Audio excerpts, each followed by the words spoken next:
Hello traders, good morning. आज है 6 फरवरी 2025। तो स्वागत है आपका हमारे यूट्यूब चैनल लक्ष्मी कैपिटल पे एक बार फिर से नए वीडियो में। तो मॉर्निंग वाले सेशन में हम लोग मार्केट का एनालिसिस करते हैं और कुछ स्टॉक मेरे पास रहता है जो हमें आपके साथ शेयर करते हैं, जो कि इंट्राडे में कोई चार्ट पैटर्न बना रहा होता है। तो इस वीडियो में भी वही देखेंगे। सबसे पहले डिस्क्लेमर दे देते हैं, जो भी चार्ट पैटर्न हम यहाँ शेयर करते हैं वो बस एजुकेशनल पर्पज़ से होता है, तो कृपया इसे एजुकेशनल पर्पज़ से ही ले, कोई बाइंग सेलिंग रिकमेंडेशन ना समझे। तो सबसे पहले निफ्टी के ऊपर बात कर लेते हैं। ये निफ्टी का आप डेली चार्ट देख रहे हैं। जैसे कि हमने शुरुआत में ही बताया था कि ये इलेक्शन डे का बजट डे का जो कैंडल है वो इम्पॉर्टेंट है हमारे लिए। तो अभी बजट डे के ऊपर ही हम लोग ट्रेड कर रहे हैं। कल के दिन का बात करें तो बिल्कुल म्यूटेड क्लोज हुई है, 0.18% के निगेटिव में क्लोज हुई है निफ्टी। बट एक स्ट्रॉन्ग कैंडल यहाँ दिख रहा है 1.62% का, और हम लोग इसके ऊपर ही क्लोज रहे हैं अभी तक। तो आई थिंक कि अपसाइड की ओर तो दिख रहा है, कोई निगेटिव ऐसा दिख नहीं रही है हमें डेली टाइम फ्रेम पे। अगर इससे छोटा टाइम फ्रेम पे जाते, 1 आवर टाइम फ्रेम पे जाते हैं, तो यहाँ भी ठीक ठाक दिख रहा है। कल के दिन पे बैक टू बैक अपसाइड की ओर गया है और back to back green candle बना के ही अपसाइड की ओर गया है। तो कोई चार्ट पैटर्न पे तो कोई दिक्कत नहीं दिख रही है। इतना बस दिख रहा है कि अगर डिप मिलता है तो बाइंग कर सकते हैं हम, या फिर हमें इंट्राडे में बाइंग साइड का ही सोचना चाहिए अभी फ़िलहाल के लिए।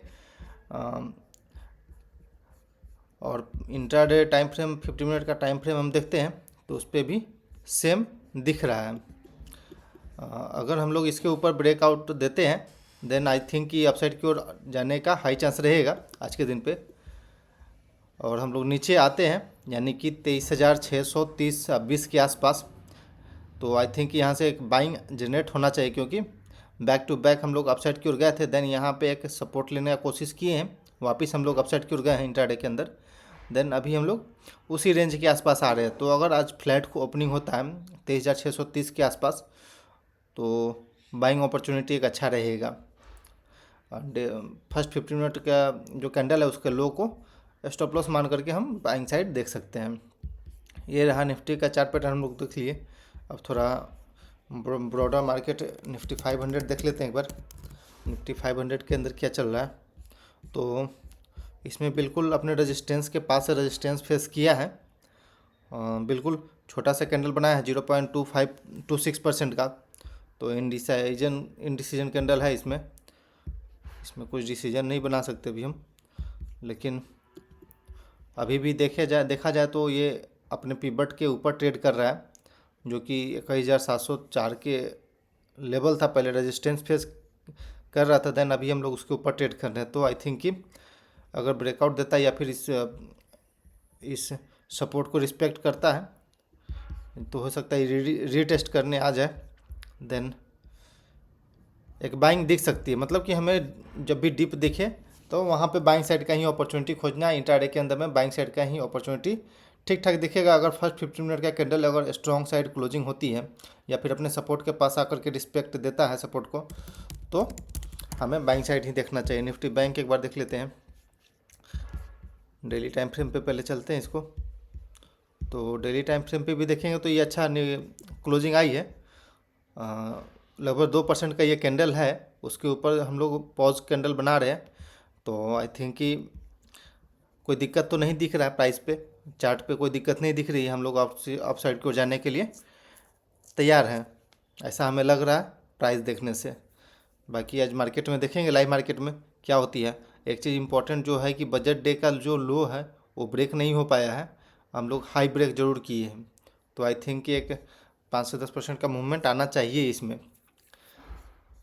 तो ट्रेडर्स, ये रहा ओवरऑल ब्रॉडर मार्केट का व्यू कि हमें बाइंग पे ही, डिप पे ही बाइंग करना है। बाइंग साइड सोचना है अभी, जब तक कि हम लोग कोई पिवट डाउन साइड की ओर ब्रेक ना करके नीचे ना ट्रेड करने लगे। जैसा कि आप देख रहे हैं, ये पहले ये रेजिस्टेंस था, रेजिस्टेंस फेस किया, वापस हम लोग ब्रेकआउट दिए तो ये सपोर्ट बनाया। अब सपोर्ट के बाद अब हम लोग ऊपर ट्रेड कर रहे हैं। देन ये देख रहे हैं कि कल के दिन पे भी अपने लो को ब्रेक नहीं कर पाया। तो अगर हम लोग इसके आसपास खुलते हैं या फिर इस रेंज में खुलते हैं 50,500 से लेकर के 50,200 के रेंज में, 300 का जो रेंज है इसके रेंज में खुलते हैं और हम लोग कंसोलिडेट करके अपसाइड की ओर ब्रेकआउट देते हैं तो हाई चांस रहेगा अपसाइड जाने का। लेकिन अगर हम लोग गैप डाउन खुलते हैं तो इस लेवल से 50,000 के लेवल से एक बार बाइंग आने का हाई चांस रहेगा, क्योंकि प्रीवियस में यहीं पे एक सपोर्ट बना करके अपसाइड की ओर गया था। तो ट्रेडर्स नज़र रखेंगे इस चीज़ों पे। चलते हैं अपने कुछ कुछ स्टॉक हमने ऐड किया था कल के दिन पे। बायोकॉन था लेकिन बायोकॉन अभी हमने ऐड नहीं किया है। लॉडस लैब ऐड किया है। बायोकॉन में सिंपल चार्ट पैटर्न बन रही है, वीसीपी पैटर्न जैसा बन रहा है इसमें। तो आई थिंक कि ये हमारे लिए एक वीसीपी पैटर्न दिख रहा है, क्योंकि हर बार जब नीचे आ रही है अपने लो को ब्रेक नहीं कर रहा है, जो प्रीवियस लो है इसको ब्रेक नहीं कर रहा है और हायर हाई बनाते जा रहा है और एक रेंज में प्राइस कंसोलिडेट कर रहा है। तो आई थिंक कि अगर ब्रेकआउट आती है तो इसमें एक अच्छा अपॉर्चुनिटी दिख सकता है। ऐसे हम लॉडस लैब में पोजीशन कल बना लिए थे जो कि अपने हाई को ब्रेकआउट दिया था और एक स्ट्रॉन्ग कैंडल के साथ अपसाइड की ओर दे रहा है मूवमेंट। तो नीचे गया था बट ये जो रजिस्टेंस पहले जहाँ था वहीं से अब सपोर्ट लेकर के अपसाइड की ओर आ गया और ये जो बड़ा कैंडल था ये मिटिगेट हो चुका है। यहाँ पे जो सेलर थे वो अब आई थिंक ये आउट हो चुके हैं ये जो ब्रेकआउट कैंडल के बाद से। तो ठीक है। ये सेंचुरी प्लाई भी हमने इंटर किया है कल के दिन पे। तो आप देखें इसमें भी वीसीपी पैटर्न जैसा हमें दिख रहा है। ये पहला लो, देन उसके बाद से ये लो ब्रेक नहीं हो पाया, हम ऊपर ही लो बना दिए, देन वापस एक बार अपसाइड जाने का कोशिश किया था बट वापस एक बार नीचे आया। देन आई थिंक कि यहाँ से एक डब्लू पैटर्न बना करके अपसाइड की ओर निकले और यहाँ भी अपने हाई को टेस्ट कर चुका है और लगभग जिस प्रकार हम पहले भी बोलते हैं कि अपने ऑल टाइम हाई के आसपास अगर कंसोलिडेट कर रहा हो स्टॉक, ये जो ओवरऑल मार्केट में डाउनफॉल चला है उस वक़्त, तो आई थिंक ये स्ट्रॉन्ग स्टॉक हो सकता है। तो बस यही चार्ट पैटर्न बना था जिस वजह से हमने ट्रेड में इंटर किया है। और मेरे पास और भी ये स्टॉक जो है जुबिलेंट फूड में एंट्री हुआ है। तो जुबिलेंट फूड तो ये कंसोलिडेट कर रहा है अभी। सिंपल इसको एंट्री करने का एक सिंपल लॉजिक था कि हमने फिबोनाची लगाया। अगर प्रीवियस से लगा के दिखाते आपको, यहाँ से यहाँ तक का रैली दिया तो आप देखेंगे कि ये 50% के बाद से अपसाइड की ओर मूवमेंट दे दिया। देन अगर हम वापस से यहाँ से इस रैली से लगाते हैं अगर फिबोनाची तो 61% के बाद वापस हम लोग अपसाइड की ओर जाने का कोशिश कर रहे हैं। तो हमने कहीं इधर ही कहीं इंटर कर लिया। तो आई थिंक कि अपसाइड की ओर निकले और बिल्कुल स्मॉल क्वांटिटी के साथ ही हमने इंटर किया है, कोई ज़्यादा बड़ा नहीं है क्वांटिटी। और इसमें भी देखेंगे तो वीसीपी पैटर्न जैसा दिख रहा है कि ये लो फर्स्ट बनाया, देन इसको ब्रेक नहीं करके अगर हम लोग अपसाइड को जाते हैं देन हो सकता है कि ऐसे बना करके इसको ब्रेकआउट दे। अगर ब्रेकआउट देता है तो फिर हम यहाँ पे नेक्स्ट जो 25% क्वांटिटी ऐड करना होता है हम इधर कहीं ऐड करेंगे। ये प्लानिंग है मेरा। अगर एग्जिट का बात बोले तो ये मेरा स्टॉप लॉस है अभी के लिए। अगर हम लोग इसको ब्रेक कर देते हैं तो हो सकता है कि ये लोअर हाई लोअर लो फॉर्मेशन हो जाएगा। आई थिंक ऐसे ऐसे आ जाएगा। तो जिस वजह से हम इधर कहीं स्टॉप लॉस लेकर चल रहे हैं। अगर मान लीजिए ऐसे मार्केट ऐसे जाती है वापस ऐसे आकर के स्टॉक ऐसे ब्रेकआउट दे करके अपसाइड को जाता है और इस रेजिस्टेंस को ब्रेक करता है तो मेरा ये स्टॉप लॉस अब ट्रेल होकर के इधर कहीं आ जाएगा। तो इस तरह से प्लानिंग आप भी रखिए अपना। चलिए हम दो चार्ट पैटर्न अपने इंट्राडे में वॉच कर रहे हैं आज के दिन पे, तो आपके साथ हम शेयर करते हैं। 15 मिनट टाइम फ्रेम पे इसे चेंज करते हैं। देन चलिए ओके इसको हटाते हैं पहले।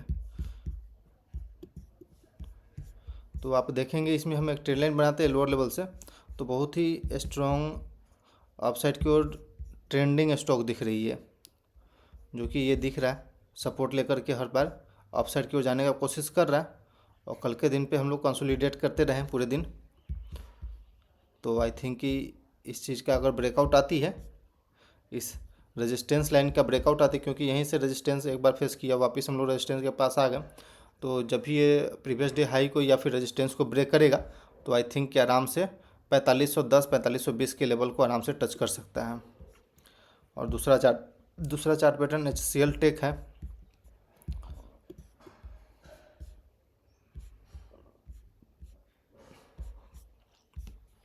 अगर थोड़ा सा पीछे जाते हैं और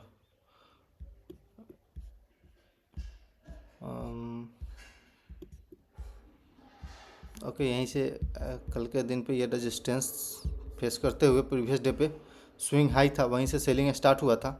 तो आप देखेंगे कि वापस एक रेजिस्टेंस जैसा बना चुका है भी यहाँ पे, क्योंकि कल के दिन पे यहीं से रेजिस्टेंस फेस करके वापस नीचे आ चुके थे हम लोग। तो अगर इसे नीचे जाना होगा तो सिंपली ये कंसोलिडेशन रेंज को ब्रेकडाउन देगा, देन ये ट्रेंड लाइन भी बन रहा है। तो हम लोग इस ट्रेंड लाइन के नीचे अगर ट्रेड करना शुरू करते हैं तो इजी वे में 1698 1695 तक का लेवल आराम से हम अचीव कर सकते हैं। तो ट्रेडर्स, ये बस ज़्यादा कोई चार्ट पैटर्न हमने नहीं शेयर किया। कल के दिन पे एक चार्ट पैटर्न बहुत अच्छा लगा था हमें, बट हम ट्रेड नहीं कर पाए थे। एस्ट्रल का चार्ट पैटर्न में कल शेयर किया था अपने इंट्राडे वाले वीडियो में। आप देखेंगे तो सिंपल यहाँ से ये ट्रेंड लाइन बना रही थी, अपने ट्रेंड लाइन को रिस्पेक्ट कर रहा था, और देन एक प्राइस जो है एक रेंज में कंसोलिडेट कर रहा था। देन देखेंगे कि ये 9:15 का कैंडल है, देन वापस हम लोग कंसोलिडेट करते रहे 9:45 तक। वापस 11 बजे एक बार मौका दिया, 10:45 में भी मौका दिया, इधर का इंटर करते, इधर क्वान्टिटी ऐड करते, देन एक अच्छा खासा 1:2 में ये ट्रेड बहुत ही अच्छा परफॉर्म किया था। तो इस तरह का चार्ट पैटर्न हमें बिल्कुल ट्रेड करना चाहिए। अगर हम लोग इस कैंडल पे भी इंटर करते तो मात्र 8 से 9 रुपये का स्टॉप लॉस था मेरे लिए, और इस स्विंग हाई का टारगेट रखते तो आराम से 20 रुपये का टारगेट 1:2 में हमें अचीव कर सकते थे। तो ट्रेडर्स, इस प्रकार का चार्ट पैटर्न आप बिल्कुल अपने से लाइव मार्केट में एनालाइज करिए और इस प्रकार का चार्ट पैटर्न ट्रेड करिए, क्योंकि ये चार्ट पैटर्न पे बहुत ही अच्छा रिस्क रिवार्ड ट्रेड मिलता है। 1:2 1:3 में ये रिस्क रिवार्ड आराम से आप अचीव कर पाएंगे। ओके ट्रेडर्स, वीडियो अच्छा लगा हो तो ज़रूर लाइक करिएगा, और कमेंट में कोई क्वेरी हो तो ज़रूर पूछिएगा। वीडियो को क्लोज करते हैं। Thanks for watching this video. Please like and subscribe my YouTube channel for more updates.